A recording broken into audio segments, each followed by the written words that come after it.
You know, the funny thing about retirement is by the time you get here, you've already made most of the big decisions that shape it. And now, sitting here just about a month into retirement, I keep thinking back.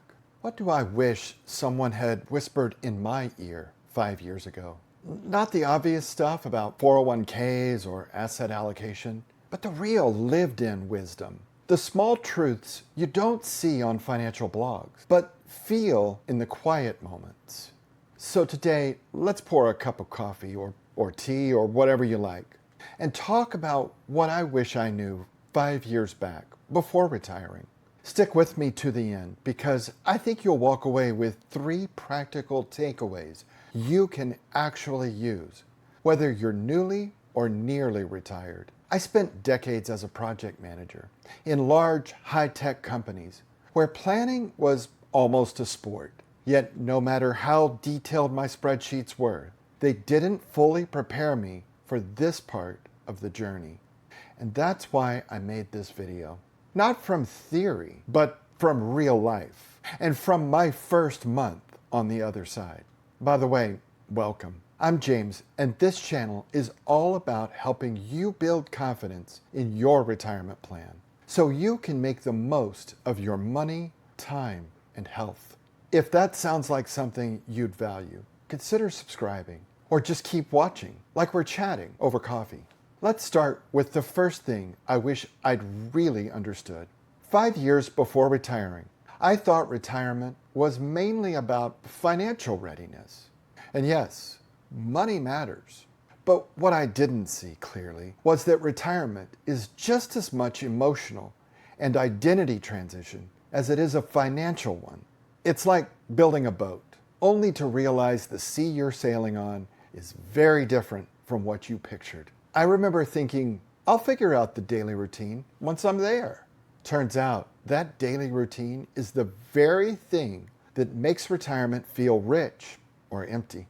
And that's what I wish I'd asked myself more seriously. What will make my Tuesdays feel like waking up for when there's no boss, no team, and no meetings?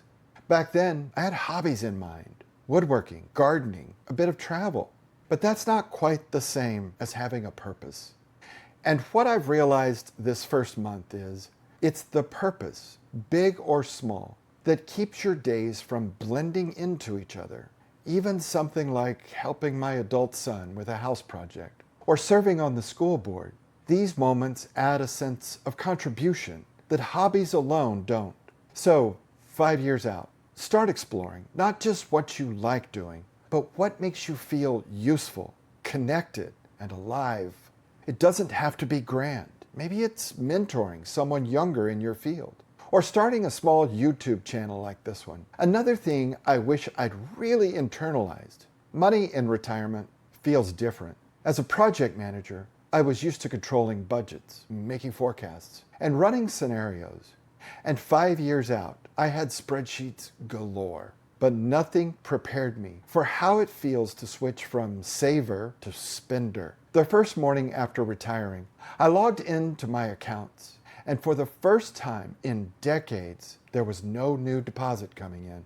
It wasn't panic, more like a surprising sense of vulnerability, like realizing the paycheck really did act as a kind of safety net, emotionally, not just financially.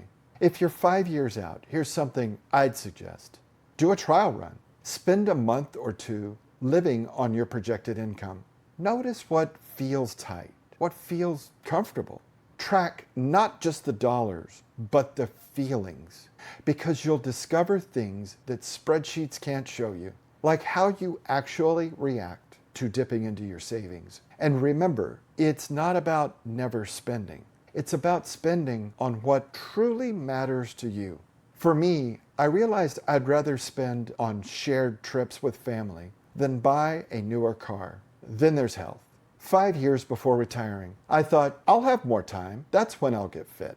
I wish I hadn't waited, because health isn't like money. You can't compound it later. Even small habits started 5 years earlier would have paid off hugely by now. Daily walks, light strength work, stretching. I'm grateful I did start. eventually, but still wish I'd made it a big priority. Because in retirement, time is abundant, but energy and mobility, those can slip away quietly if you're not careful. And here's something that surprised me. Being healthy isn't about chasing perfect. It's about keeping the freedom to choose what your day looks like. That freedom to take a spontaneous trip or get down on the floor to play with future grandkids. That's the real wealth. A few reflections I didn't expect. 1 month in, I've found that old work habits linger. I still wake up at 6, half expecting a meeting. My sense of identity took a gentle little hit. Suddenly there's no title, no org chart, just me. The small moments, coffee, talking with my wife, and woodworking in my workshop often feel richer than the big plans. And maybe most surprising, even when you've planned well, there's still a small voice asking, am I doing this right? If you feel that too, it doesn't mean you planned wrong. It means you're human and you care about making these years count. Quick recap so far. Purpose beats plans. Find what gives your days meaning. Test your retirement life emotionally, not just financially.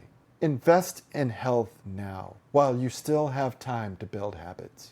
These aren't secrets you'll find in a glossy brochure, but they shape the real life you'll live day to day. What can you do now, 5 years out? Create a purpose board, pictures, words, or ideas that excite you.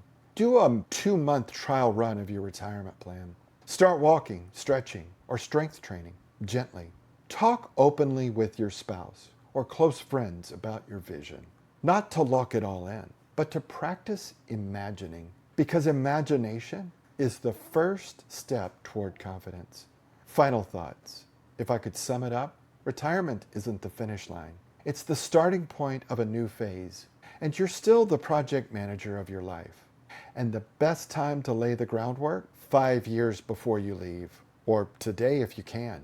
If you'd like, let me know in the comments if you'd like a follow-up on how to test drive your life before you retire. To end, I just want to say, may your money bring peace, your time bring meaning, and your health bring joy. Until next time.